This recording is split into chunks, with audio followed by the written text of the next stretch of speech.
Olá, meu nome é Ney Herman, muito obrigado por permitir que eu entre em sua casa neste momento. Está começando mais uma edição do programa Opinião aqui na TV Vila Velha, cada vez mais a TV que a nossa gente vê. Hoje nós vamos conversar sobre a Proclamação da República. Comigo no estúdio está o professor de História, Felipe Soares. Professor, obrigado pela sua presença hoje aqui. Ney, obrigado pelo convite. Queria agradecer aos telespectadores da TV Vila Velha também pela oportunidade de falar um pouquinho de história. E é sempre um prazer muito grande falar de história, de eventos da história do Brasil especialmente, né? Eu acho que o povo brasileiro precisa conhecer melhor sua história, os acontecimentos, as conjunturas temporais. E é sempre um prazer muito grande falar de história para você. Obrigado. Vamos agora para um breve intervalo e voltamos em instantes.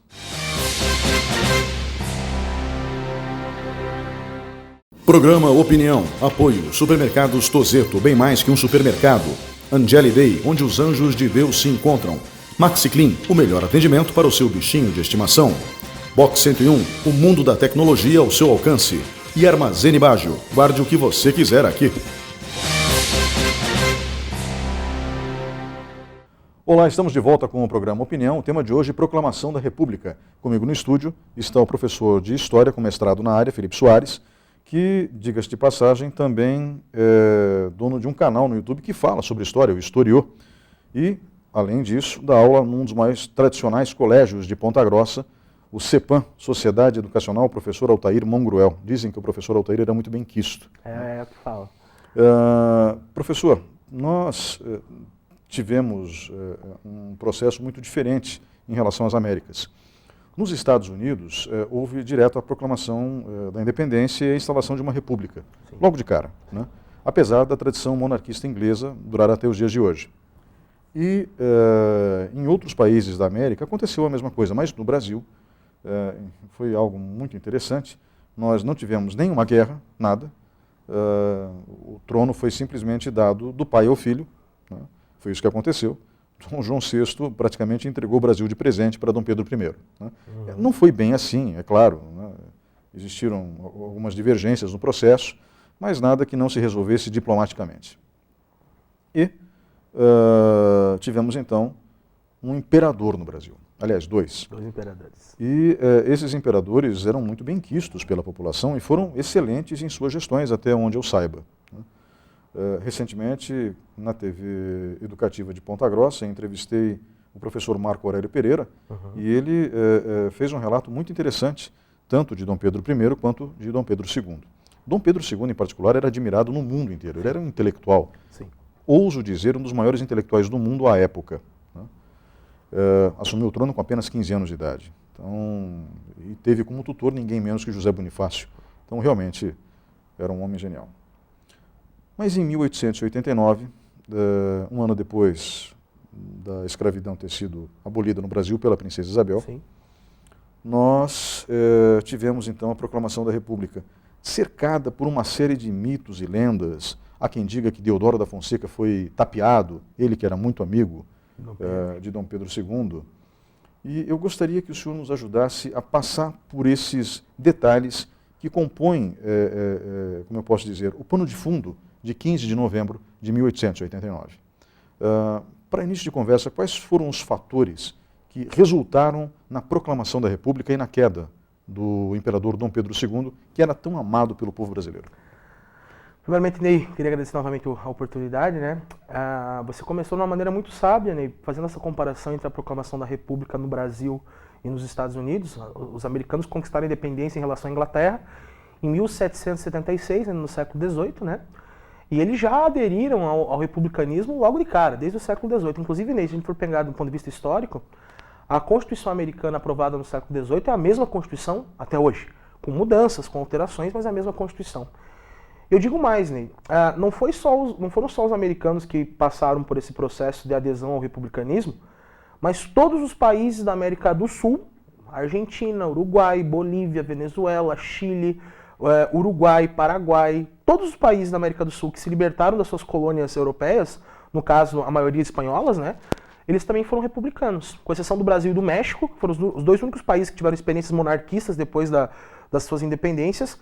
Todos eles aderiram à República logo de cara, né? A Argentina no começo do século XIX, o Uruguai também, o Paraguai, enfim. O Brasil, como você bem disse, ele passou por uma experiência grande de monarquia independente, tanto com Dom Pedro I, depois com o governo regencial, foi um governo tampão entre a minoridade de Dom Pedro I e a maioridade a minoridade de Dom Pedro II, né?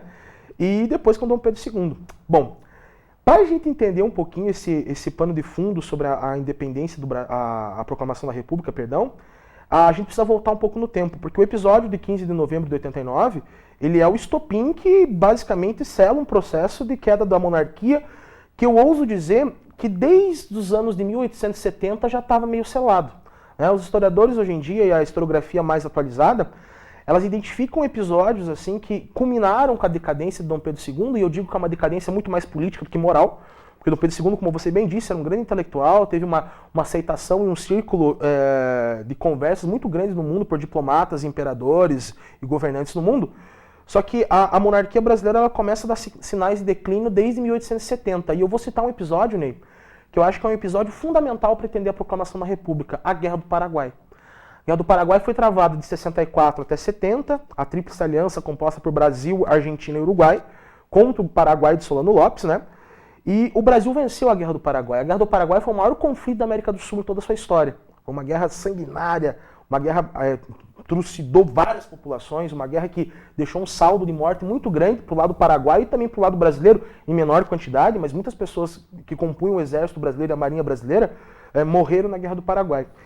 E mesmo o Brasil vencendo essa guerra, que é uma guerra histórica na nossa conjuntura, na nossa identidade nacional, a Guerra do Paraguai ela significa um marco do declínio da monarquia. Por quê? Porque foi na Guerra do Paraguai que as Forças Armadas do Brasil passaram a ocupar um papel de protagonismo na política brasileira. Ou, pelo menos, passaram a exigir esse papel de protagonismo. É engraçado isso, Ney.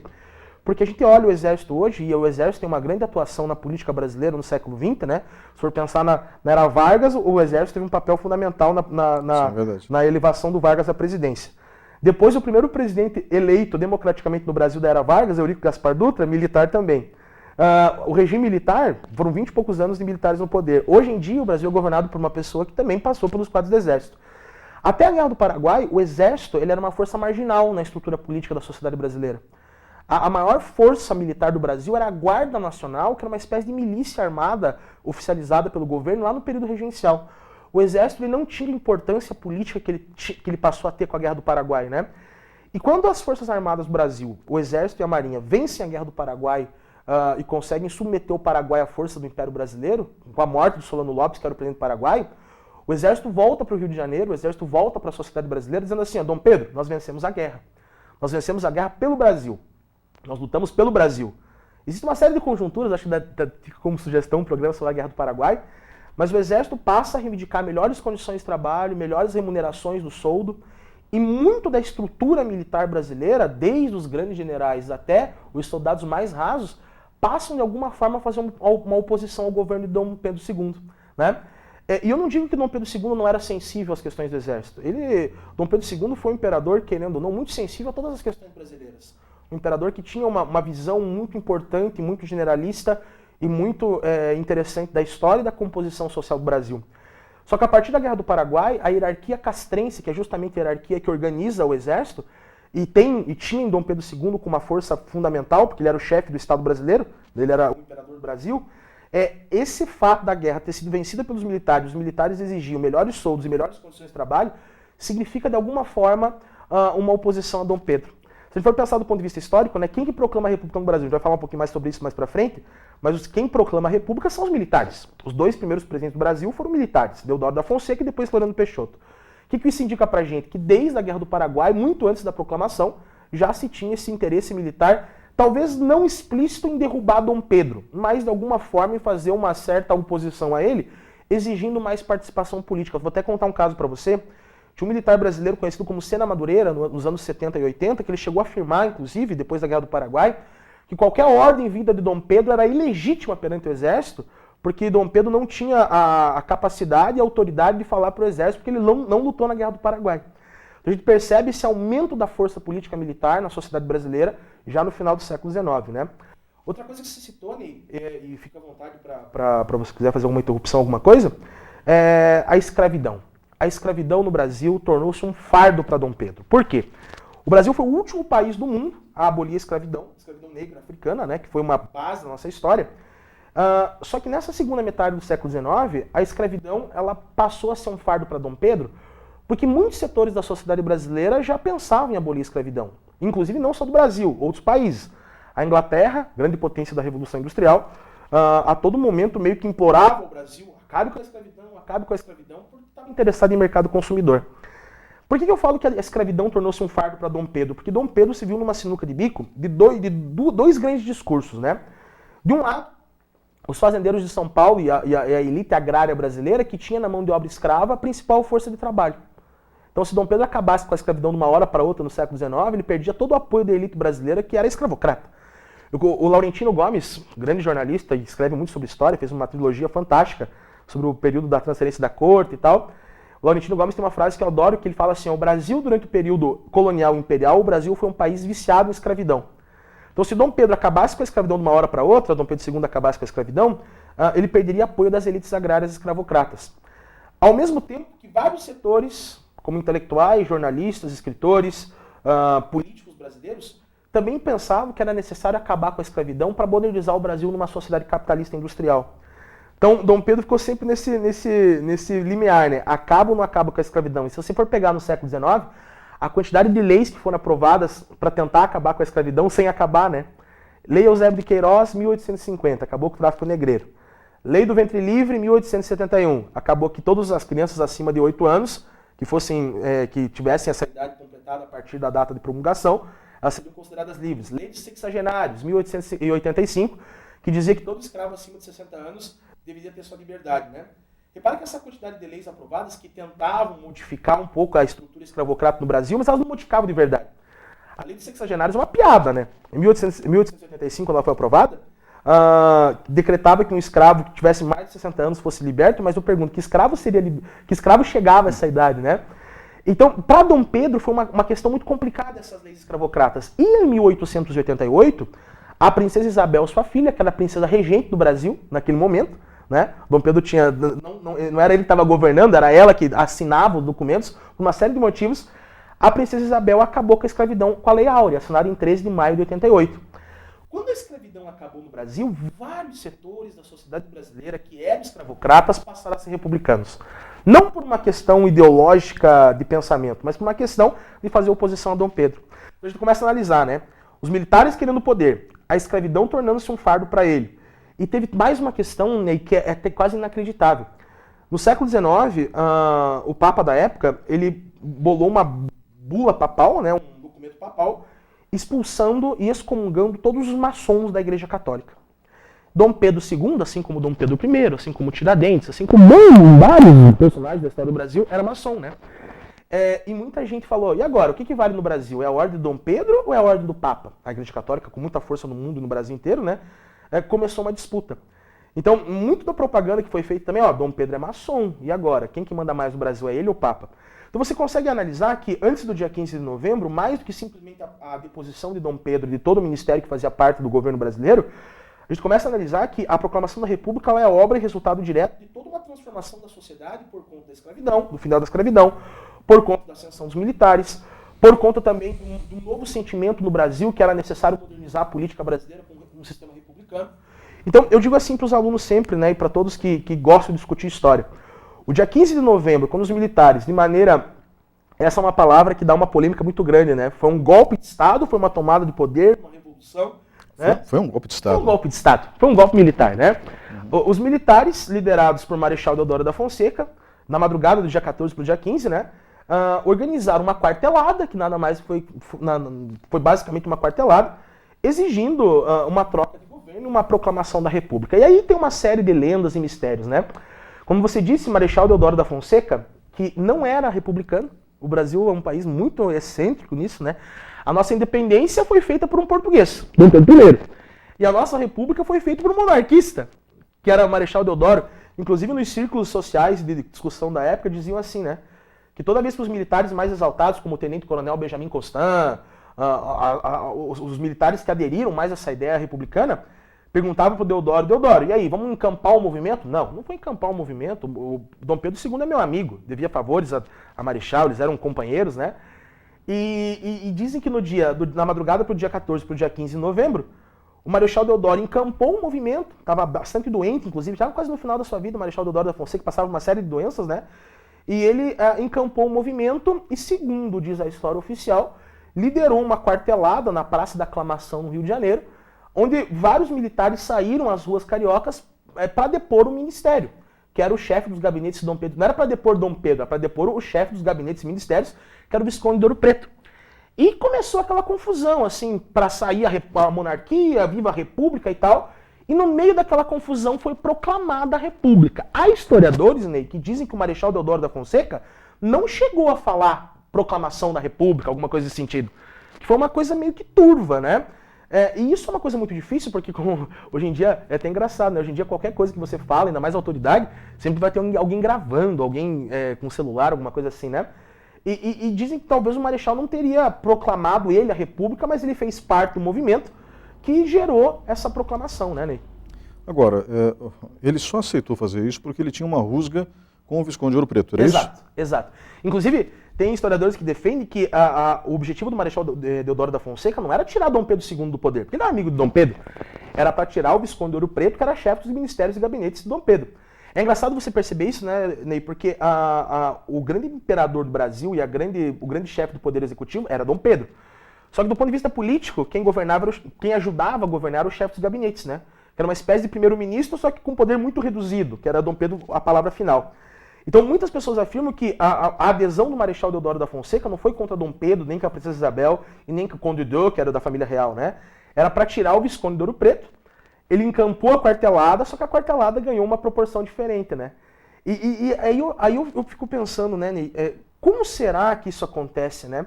Porque, querendo ou não, era uma época diferente, era uma cidade do Rio de Janeiro diferente, né?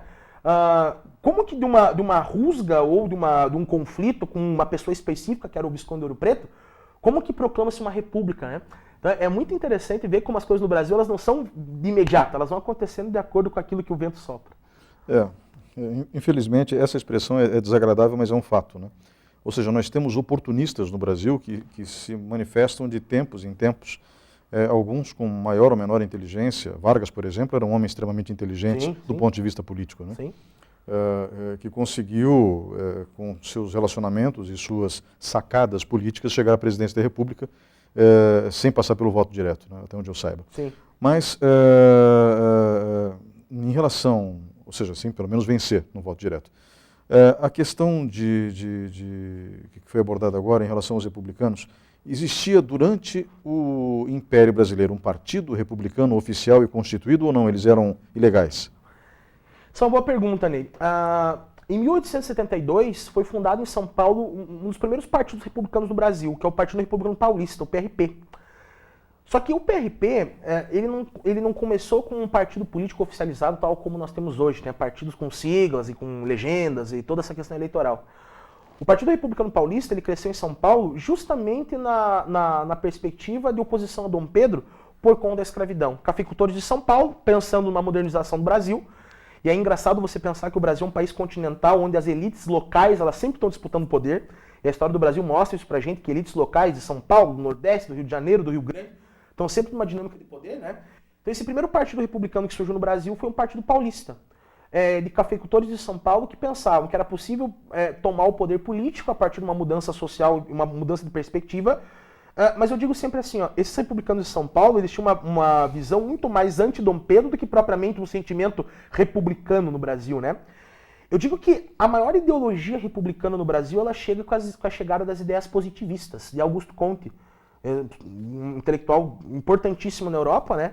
O positivismo, que essa tentativa era uma tentativa na época de tentar pegar as leis naturais e aplicar à sociedade de acordo com uma ideia de amor, ordem e progresso. Tanto é que esse lema depois vai parar na bandeira republicana brasileira, tirando o amor para ordem e progresso, né? E muitas dessas ideias positivistas de ordem, uma sociedade que tem um governo que consiga ordenar a sociedade, e a partir dessa ordem partir para o progresso, essas ideias positivistas elas encontraram eco justamente nos setores militares. Você pega Benjamin Constant, tenente-coronel do Exército, um cara que frequentou a escola da Praia Vermelha no Rio de Janeiro, que era um centro de referência militar. Essa escola da Praia Vermelha no Rio de Janeiro, que era uma escola militar, ela tinha todo um projeto de desenvolver o Brasil dentro de uma nova perspectiva social.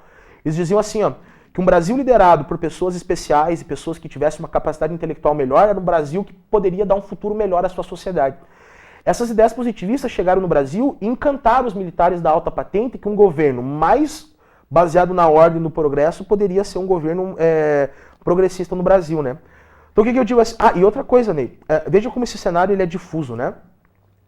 Além dos militares e positivistas, além dos republicanos de São Paulo, que eram muito mais anti-Dom Pedro, existia um setor muito minoritário no Rio de Janeiro que se inspirava, veja só, na Revolução Francesa para fazer uma república no Brasil. Isso é uma coisa quase desconhecida na história. José Murilo de Carvalho, no livro Formação das Almas, ele diz que um pequeno setor de intelectuais, estudantes de direito, poetas, jornalistas do Rio de Janeiro, eles também propagavam ideias republicanas, só que daí de maneira muito mais radical, inspirados nos jacobinos da Revolução Francesa. Os jacobinos, para quem não sabe, foi uma tendência na Revolução Francesa, e daí que derivou a expressão esquerda e direita, né? E os jacobinos chegaram na Revolução Francesa a cortar a cabeça do Luís XVI. Tinha um setor minoritário no Rio de Janeiro, composto por intelectuais, que defendiam claramente que era possível fazer uma revolução iluminista no Brasil para tentar acabar com a monarquia de Dom Pedro através da violência e da força. Algo que nunca aconteceu, né? Então o que eu digo assim, esses setores republicanos, eles encontraram eco, primeiro, nos fazendeiros paulistas, que queriam uma adesão desse poder maior, queriam mudar um pouco o eixo político do Brasil para que esses fazendeiros pudessem, eles já eram a força econômica mais importante do Império. O café, durante o Império, foi a principal força motriz do PIB do Brasil, né? A produção de café, tanto no Vale do Paraíba quanto no Oeste Paulista. Então esses fazendeiros de São Paulo já queriam mostrar um pouco de poder político, por isso fundaram o Partido Republicano. Só que eu acho que mais decisivo do que os próprios cafeicultores de São Paulo foram as chegadas das ideias positivistas. Essas ideias do Augusto Conte, que encontraram eco nos militares do Brasil, tanto é que inspiraram ele a fazer a quartelada e o golpe de 89, que culminou na queda da monarquia e o início do regime republicano, né?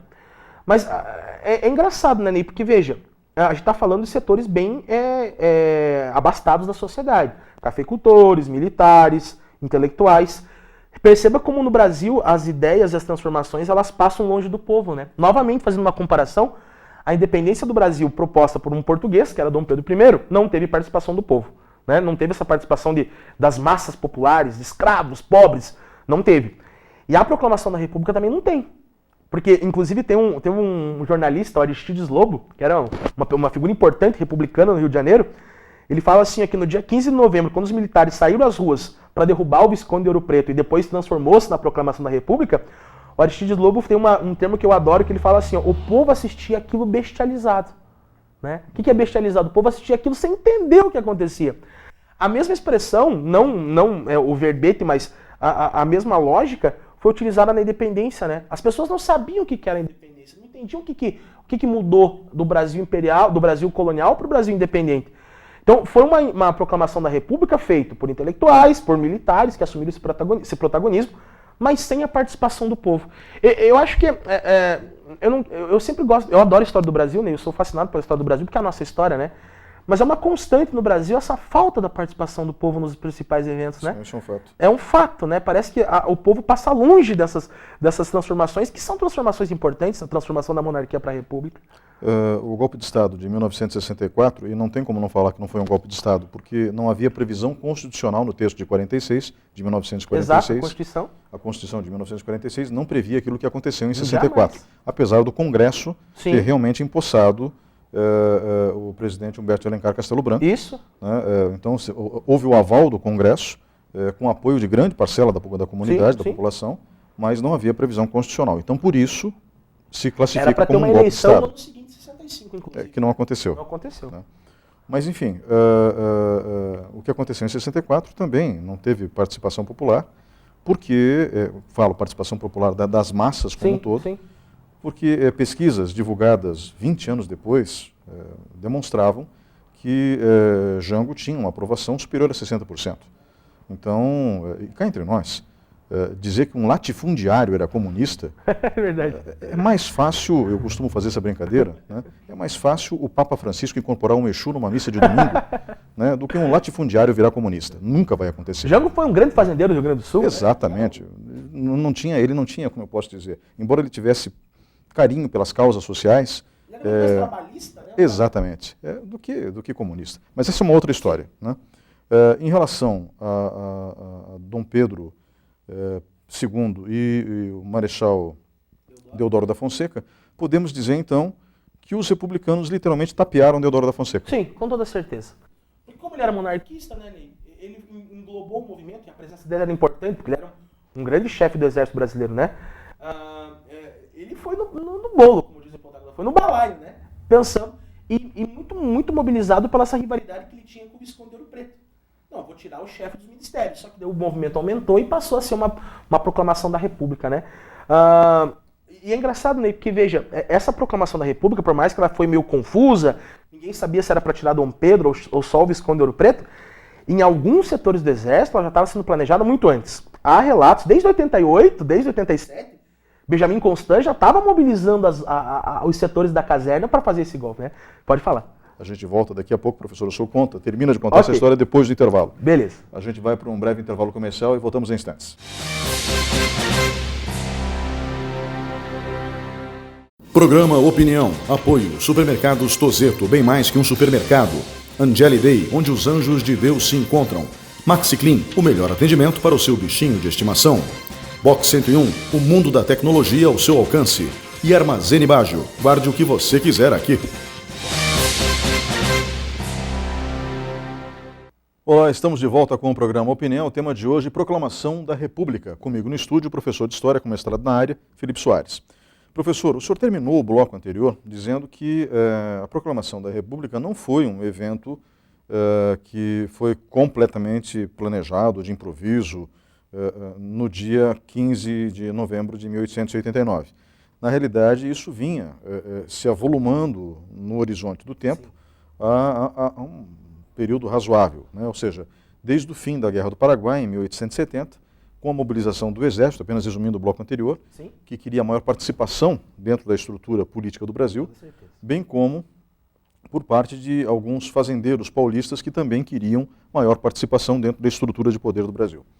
E ambos viram no ambiente republicano uma chance de conseguir isso e fazer oposição, assim, a Dom Pedro II. E o senhor terminou o bloco anterior dizendo que pelo menos 2 anos antes havia toda uma movimentação no intuito de derrubar Dom Pedro II. Sim. O senhor poderia concluir essa linha de raciocínio? Exato, Ney. A gente consegue perceber na historiografia, nas fontes históricas, que esses setores mais republicanos do Exército já planejavam, de alguma forma, uma mobilização militar que fosse possível derrubar Dom Pedro II. Né? E eu acho que a figura mais fundamental nisso foi a figura do Benjamin Constant. Benjamin Constant foi um grande tenente-coronel do Exército Brasileiro, foi um intelectual do século XIX, era um cara que estudou na Praia Vermelha, que foi a escola do Exército no Rio de Janeiro, aderiu às ideias positivistas do Augusto Comte, era um grande propagandista das ideias positivistas no Brasil, dizendo que apenas o amor, a ordem e o progresso poderiam levar a sociedade para o futuro e desenvolver um Brasil diferente, mais progressista, né? E há relatos que o Benjamin Constant, desde 87, 88, já planejava e incentivava que setores da caserna, da estrutura militar, se rebelassem contra Dom Pedro II. Inclusive, Ney, tem uma história, assim, que é uma das histórias, assim, que o Brasil tem várias especificidades, né? 6 dias antes da proclamação da República, a proclamação foi no dia 15 de novembro, no dia 9 de novembro, Dom Pedro II ele fez uma festa. E Dom Pedro II não gostava de fazer festas, ele era um imperador muito discreto, muito compenetrado, muito centrado. E Dom Pedro II fez uma festa na Ilha Fiscal. A Ilha Fiscal é uma ilha no meio da Baía Guanabara, no Rio de Janeiro. Uma ilha que tem até um castelo até hoje lá. Para quem for para o Rio de Janeiro, recomendo, é aberta a visitação. E Dom Pedro II fez uma festa que supostamente era para homenagear um navio chileno que passava pelo Brasil e tinha oficiais ali. Ele queria fazer uma relação diplomática com o Chile e, portanto, fez uma festa para homenagear esses marujos aí, esses oficiais chilenos. Alguns historiadores falam que essa festa de Dom Pedro também era para mostrar que o Império estava de pé. Que o Dom Pedro sabia da conspiração do exército, sabia que existiam militares contra ele, querendo a saída dele. E ele fez uma grande festa, uma festa absurda, assim, até com um certo exagero, na Ilha Fiscal e convocou todos os políticos do Império para participarem dessa festa. Um dos poucos que não foi convidado foi Benjamin Constant, que era uma das lideranças já sabidas da oposição a Dom Pedro, né? Então essa festa da Ilha Fiscal serviu para mostrar que Dom Pedro sabia da situação e sabia que dentro do exército, muito provavelmente, existia uma conspiração contra ele. Tem uma história que ninguém sabe se é verdade ou não, que fica nesse campo da mitologia, que como a Ilha Fiscal é uma ilha toda cercada por água da Baía Guanabara, Diz que na hora que Dom Pedro desembarcou na festa que ele mesmo promoveu, que o Império Brasileiro promoveu, com a Princesa Isabel, com o Conde Duque, que era o seu genro e tal, diz que na hora que ele desembarcou, o barco que ele tava deu uma balançada, e ele brincou assim, ó, a monarquia do Brasil balança, mas não cai. E depois, 6 dias depois, a quartelada que deu o golpe militar tirou ele do poder, né? Tirou primeiro o Visconde Ouro Preto e depois tirou Dom Pedro. E é legal, Ney, muitas pessoas perguntam, né? Tá, mas Dom Pedro perdeu o poder, o que aconteceu com ele? O governo provisório que foi instaurado depois da República, tendo o Marechal Deodoro da Fonseca como o primeiro presidente não eleito, mas provisório, eles exilaram a monarquia do Brasil. Eles exigiram a retirada da monarquia, que era a monarquia brasileira. Eles expulsaram a família real do Brasil. Tanto é que Dom Pedro II e toda a família dele, a princesa Isabel e o genro dele, a Conde de, eles vão para a França e para a Áustria. Lembrando um pouquinho das suas origens, né? Da Leopoldina, toda a família real portuguesa que também tinha laços austríacos. Então Dom Pedro foi expulso do Brasil e ele vai falecer de causas naturais em Paris. Ele não morre no Brasil, ele morre em Paris. Por quê? Porque ele foi exilado do Brasil. E deixo de dica, inclusive, para quem estiver nos assistindo e por acaso queira fazer um turismo histórico. Eu sempre gosto do turismo histórico, eu acho que o turismo tem essa questão comercial e tal, mas conhecer um pouco da história do Brasil é cabível para você encaixar suas férias e história, né?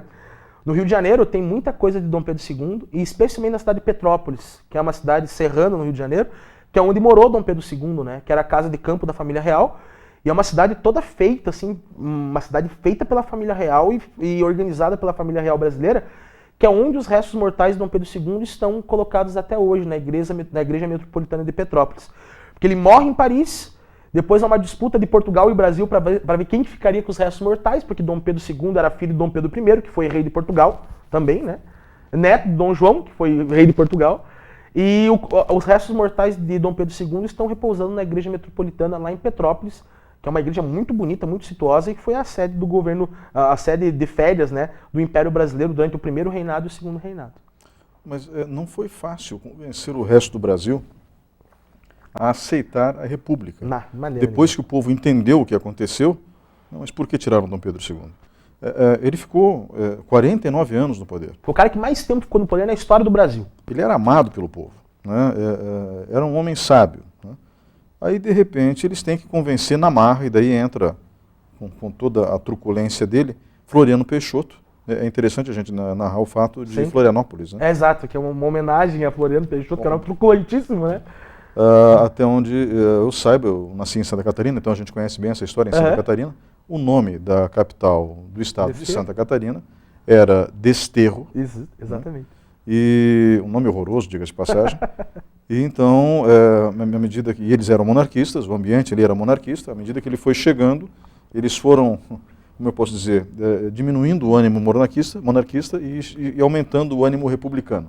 Pela força, né? Pela imposição. Pelo medo. Né? E aí acabaram rebatizando a cidade, em homenagem a Floriano Peixoto, como Florianópolis, ou seja, a cidade de Floriano, para que ele não massacrasse Florianópolis. Porque a ideia inicial do exército, até onde eu saiba, era massacrar Florianópolis, era massacrar a resistência monarquista. Era mais ou menos isso, ou seja, a história que eu ouvi quando criança procede? Procede, Ney, procede. Só para a gente lembrar o nosso telespectador, né? Depois que foi proclamada a República no Brasil, o regime republicano passou a ser a ordem política, né? E aí, Ney, é interessante você pensar que, como você muito bem deixou claro, né, a aceitação da República foi complicada, porque o Brasil veio de uma tradição monarquista. Dom Pedro I, governo regencial, foi um período muito complicado da história do Brasil, justamente por isso, que as pessoas não entendiam o que era o governo regencial, porque era uma bagunça, ninguém sabia quem mandava. Como que de repente agora não tem mais imperador? Não fazia parte do imaginário da maioria da população, né? E aí, Ney, eu acho que é fundamental a gente destacar um pouquinho da construção dos símbolos nacionais. Porque à medida que o novo governo se estabelece, e tem na figura do Marechal Deodoro da Fonseca o primeiro presidente provisório, até se fazer uma nova Constituição do Brasil, o Marechal foi colocado de maneira provisória, até que no ano de 1891 começam a elaborar a nova Constituição, né? Só que além disso, toda uma série de símbolos nacionais foram criados justamente para tentar, de alguma forma, ensinar ao povo brasileiro que o novo governo estava sendo feito. Vou dar um exemplo claro para você. Inclusive, um tempo atrás, eu dei uma entrevista para você mesmo sobre o Tiradentes, né? Sobre o que era o herói da Inconfidência Mineira. Foi o governo republicano, logo depois da proclamação da República, que começou a contar a história do Tiradentes como herói. Qual que era a ideia? Nós, republicanos, libertamos o Brasil da monarquia. Teve um sujeito lá no século XVIII que tentou separar o Brasil de Portugal com ideais de liberdade. Então, a estratégia do governo republicano foi recontar a história do Brasil para se legitimar no poder. Então, os símbolos nacionais, os heróis nacionais, um fato muito engraçado e muito interessante de como que o governo tentou, de certa forma, mostrar que era um poder legítimo e um governo legítimo, né? Foi a reconstrução da bandeira nacional. Que muita gente tem essa ideia que a bandeira nacional, o verde, o amarelo, são as matas, o ouro, o ouro preto, né? E não tem nada a ver. A bandeira nacional, que até o século XIX, ela tinha mais ou menos a mesma composição que ela tem hoje. Porém, o meio dela era a cruz portuguesa e com o símbolo de café, que era o principal produto brasileiro. Foi o governo republicano que construiu essa bandeira nacional que nós conhecemos. E repara que se você pegar a bandeira do século XIX, monarquista, e a bandeira nacional republicana, elas são muito parecidas.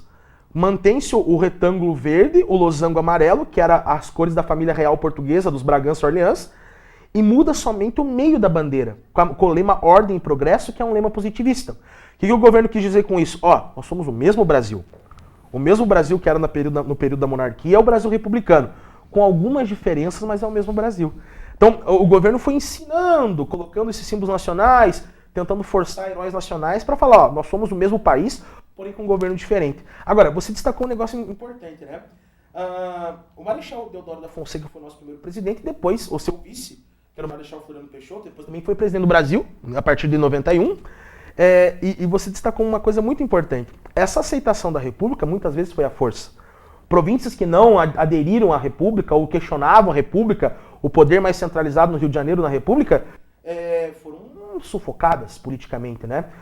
Destaca o Rio Grande do Sul, que sempre foi uma província muito rebelde na história do Brasil. Foi no Rio Grande que teve a Revolução Farroupilha, depois na República a Revolução Federalista. E você contou essa história de Santa Catarina que até chega a ser cômico, mas ao mesmo tempo trágico. A ilha de Santa Catarina, que é a ilha que hoje é Florianópolis, chamava-se Desterro. E conta-se a história que as tropas de Floriano, nessa tentativa de impor o novo governo, invadiram a ilha de Florianópolis e ameaçavam as pessoas que, se você não aderir ao novo governo e à nova lógica republicana, você vai ser morto. Eu não conheço Florianópolis tal como as pessoas que nasceram lá, ou Santa Catarina.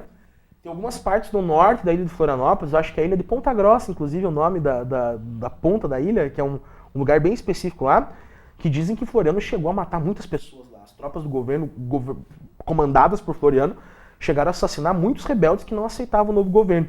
E é engraçado, né, Ney? A nossa história ela tem que ser contada. Mas você homenagear, eu acho o nome Desterro, como você bem disse, horrível. Um nome antipopular até. Sim. Mas você homenagear um presidente que de alguma forma assassinou pessoas naquela região, dando o nome a ele de Florianópolis, é uma contradição na história, né? É a mesma coisa que eu chegar, por exemplo, na Colômbia e alguém falar que a praça inicial de Bogotá é Pablo Escobar, né? Muita gente em Florianópolis, até tem alguns amigos da Federal de Santa Catarina que discutem isso, eles falam que é uma ironia na história, uma cidade belíssima daquela, uma cidade que atrai turistas do mundo inteiro, né? Um polo turístico no Brasil, uma das cidades mais lindas do Brasil. É uma ironia que, em homenagem a um presidente, que é o segundo presidente da história, o Floriano Peixoto, que era vice do Marechal Deodoro da Fonseca, e por ele ter usado da força e da repressão para sufocar os movimentos que de alguma forma não concordavam com a República, seria uma ironia muito grande homenageá-la como Florianópolis, né? Então, teriam muitos outros nomes para homenagear. Mas não dá para também generalizar, né? Foi um presidente importante da história do Brasil, foi vice, depois foi presidente. E vamos pensar, né, Ney? Até em Ponta Grossa tem homenagem ao Floriano Peixoto. A praça, talvez uma das praças mais importantes da cidade, que é a Praça Centro de Ponta Grossa, que é a Praça Floriano Peixoto, para quem não sabe, é a Praça da Catedral, que fica do lado do Exército, do outro lado da Catedral, do outro lado de um clube importante da cidade. O nome daquela praça é Floriano Peixoto, né? Então a gente não pode radicalizar também, pensando que... Mas é um fato. Uma cidade que homenageou um cara que matou pessoas e reprimiu pessoas naquela região. Eu não posso também julgar quem viveu em Florianópolis naquela época, porque talvez tenha sido a forma que eles encontraram para sobreviver. Com toda certeza. Quando nós tivemos o episódio envolvendo Vicente Machado, que era governador do Paraná, e ele acabou tirando o governo de Curitiba e levando para Castro, porque forças de oposição passavam por ali, né? E depois o Barão de Cerro Azul se viu sozinho em Curitiba, sem condições, literalmente, de proteger a população, porque Vicente Machado, como todo bom covarde, levou o exército junto, né? E a verdade é essa, até onde eu saiba, né? E o Barão de Cerro Azul, então, pagou para as tropas de então para deixarem os curitibanos em paz. Literalmente pagou, entregou dinheiro, né? Na realidade, o Barão de Cerro Azul foi um herói, ele salvou as pessoas com o dinheiro dele, né? Arrecadou de algumas pessoas, enfim. Para que o governo não aniquilasse, né? As tropas de então, né, não fizessem mal a ninguém. E quando Vicente Machado retorna para Curitiba, depois que tudo é normalizado, enfim, essas forças são reprimidas, aí ele acaba mandando executar o Barão de Cerro Azul como se fosse um traidor. E durante muitos anos o Barão de Cerro Azul ficou para a história como se fosse um traidor, mas não. Pelo contrário, ele foi um herói. Tem até um filme muito bem feito que conta a história do Barão de Cerro Azul, que é O Preço da Paz. Depois que eu vi o filme e eu fui verificado dos fatos históricos, eu sinceramente cheguei a, inclusive escrevi um artigo no Diário dos Campos na época, dizendo que o nome da principal avenida da cidade de Ponta Grossa deveria ser modificado, né? Por que a gente vai ter um covarde como Vicente Machado sendo homenageado em tudo que é canto? Né? Mas enfim, essa é uma outra história. São questões da memória, né? Exato. Né? E daí a gente chega de novo a Floriano, e é difícil de julgar ou condenar as pessoas da época, né? Mas o fato é que a gente mencionar tudo isso, a gente não pode, isso pode não parecer não ter relação com a proclamação da República, mas tem.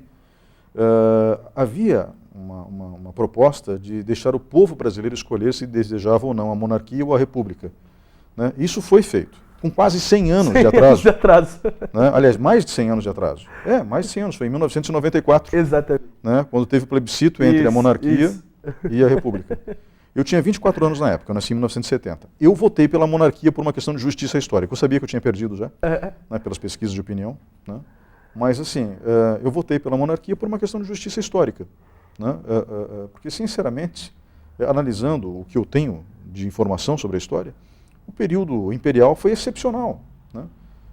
E a população, professor, a população dos primeiros anos da República, depois de todo o trabalho de truculência de Floriano Peixoto, a população não se ressentiu da República em relação a toda a moral e, como eu posso dizer, tranquilidade que o imperador Dom Pedro II passava? Olha, foram anos conturbados os primeiros anos da República. Eu acho que não foram anos conturbados, foram anos quase que invivíveis no Brasil. Foram anos assim que a política brasileira entrou em efervescência, né? Eu não vou nem entrar no mérito, e acho que cada um vai ter sua opinião. Você mesmo disse que votou pela monarquia, né, no plebiscito, né? Mas o fato era que a cultura política brasileira era monarquista. O Brasil passou a ser um país independente de Portugal, monarquista. Então a identidade brasileira era monarquista, né? Então foi muito difícil essa aceitação da República. E vamos lembrar, né, Ney? Se os dois primeiros presidentes foram militares, as pessoas têm às vezes essa sensação que o militarismo ele impõe uma ordem de disciplina, mas o que teve de revolta no começo da República, vou citar algumas. Revolta da Armada, militares da Marinha ressentidos com militares do Exército, porque quem assumiu a República eram militares do Exército. A revolta da Armada no final do século XIX, alguns militares da Marinha Brasileira ameaçavam, inclusive, bombardear o Rio de Janeiro caso os militares do Exército não abrissem espaço para que a Marinha governasse junto também.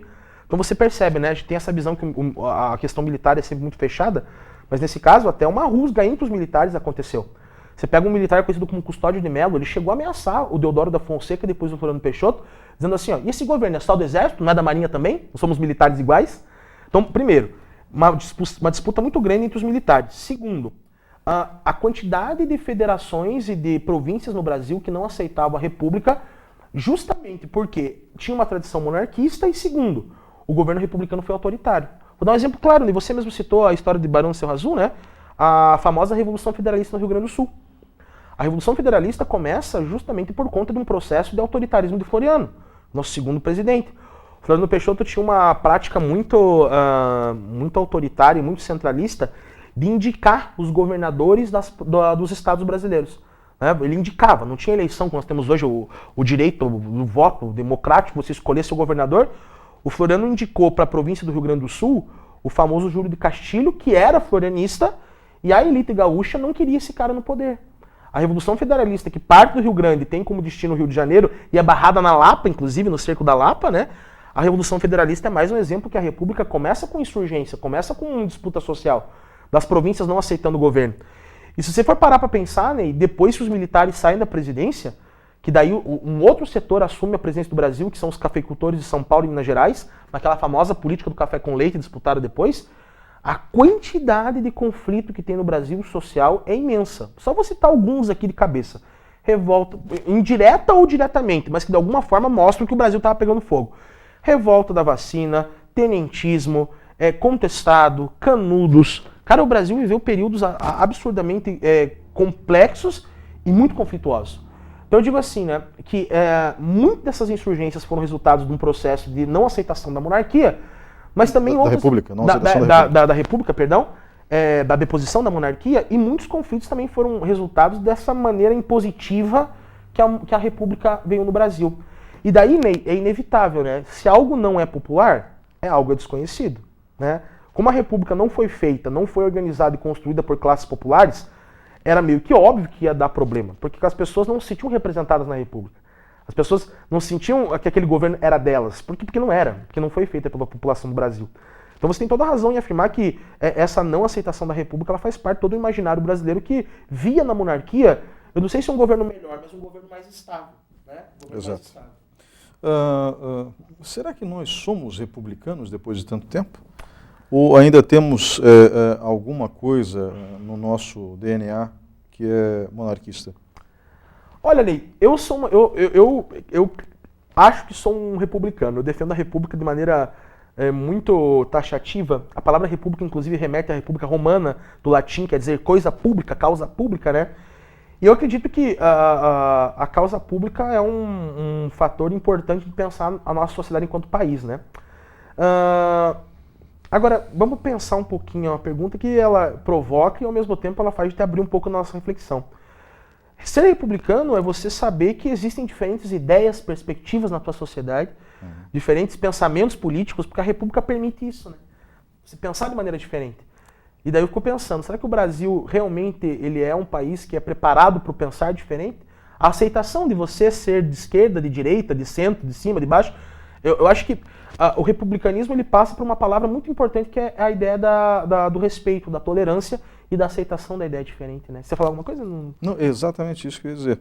Com base nas tradições autoritárias e totalitárias e as experiências totalitárias, melhor dizendo, que nós tivemos ao longo da história do Brasil, com Vargas, por exemplo, sim, né? Sim. Ou durante o regime militar, por exemplo. Sim. Então, essas experiências totalitárias, elas, cá entre nós também, não foram tão agressivas, se a gente comparar com histórias de outros países, né? Mas que foram experiências totalitárias, de caráter totalitário, podemos colocar dessa forma, elas demonstram que nós temos mais de monarquistas do que de republicanos, né? Talvez, sinceramente, no plebiscito de 1994 a população tenha errado, do ponto de vista comportamental, né? Porque a República, em tese, quando bem administrada, ela teoricamente pensa em todos, res publica, Isso, coisa pública. Exatamente. Então o espírito republicano, ele teoricamente não é ruim. O problema é o que fizeram no Brasil, especificamente. Exato, né? Eu vejo muito em período eleitoral, e até é legal a gente fazer essa comparação, eu acho que a história serve para isso, né? A história não é só para analisar o passado, a história serve para a gente fazer comparações e você entender um pouquinho daquilo que você é enquanto país, né? Eu sempre vejo em período eleitoral, assim, especialmente em debates ou entrevistas eleitorais, um candidato que é de um partido X, outro é do Y, e daí pergunta, como é que você vai governar e tal? Ou quando um prefeito é de um partido X, o governador é do outro, o presidente é do outro. Se existisse alguma coisa que pudesse unir tudo isso, era justamente o espírito republicano, né? O fato de eu ser de esquerda ou de direita não impede de pensar num bem comum. Eu acho que esse de certa forma, é uma contradição sadia, mas ao mesmo tempo que o brasileiro, enquanto nação, enquanto sociedade, ele tem dificuldade de entender. Que a república, ainda mais uma república democrática como é a nossa, ela passa pela aceitação de que você pode pensar diferente, você deve pensar diferente, mas tem algo que nos une, que é o bem público, o zelo pela causa pública. O caminho que cada um pensa nisso aí, eu acho que cada um vai ter a sua própria liberdade, mas existe alguma coisa que centraliza tudo isso, que é justamente o zelo pelo bem público e pela causa pública, né? Pois é. Eu acho que nós estávamos mal acostumados no século XIX. Nós tivemos dois imperadores que se preocupavam com o bem público, né? Eles eram senhores do Brasil, mas se preocupavam com o povo de uma forma geral. Eles tinham essa preocupação, deixavam isso claro para a população. Tanto Dom Pedro I se preocupava com o povo brasileiro, como Dom Pedro II, então nem se fala. Né? Que se destacou bastante por conta dessa, né? Dessa característica. Isso. Né? Então, eu sinceramente, olho para o século XIX com um pouco de inveja de quem viveu naquela época, sob o governo de alguém que se preocupava efetivamente com o povo brasileiro. Então, talvez essa seja a confusão e uma certa sensação de vazio que a gente pode ter em relação aos nossos governantes nos dias de hoje. Professor, a gente vai para um breve intervalo, nós voltamos em instantes com o programa Opinião.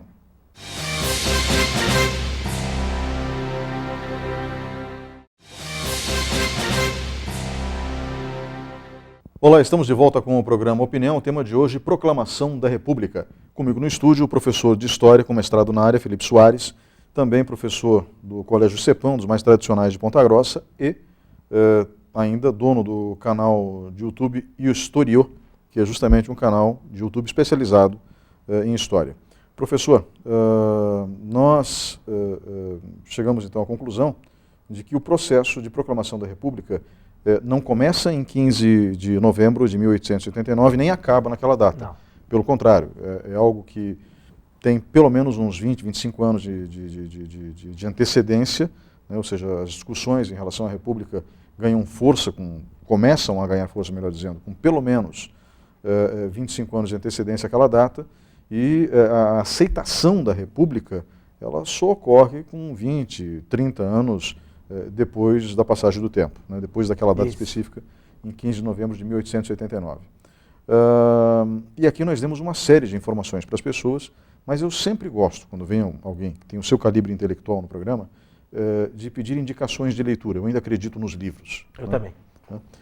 O senhor indicaria algum livro para que as pessoas possam entender melhor o que foi a Proclamação da República? Eu indico 4 livros, Ney. Primeiro, As Barbas do Imperador, da Lilian Schwartz, que é um livro muito legal para você entender o auge e a declínio do Império Brasileiro, da monarquia de Dom Pedro II.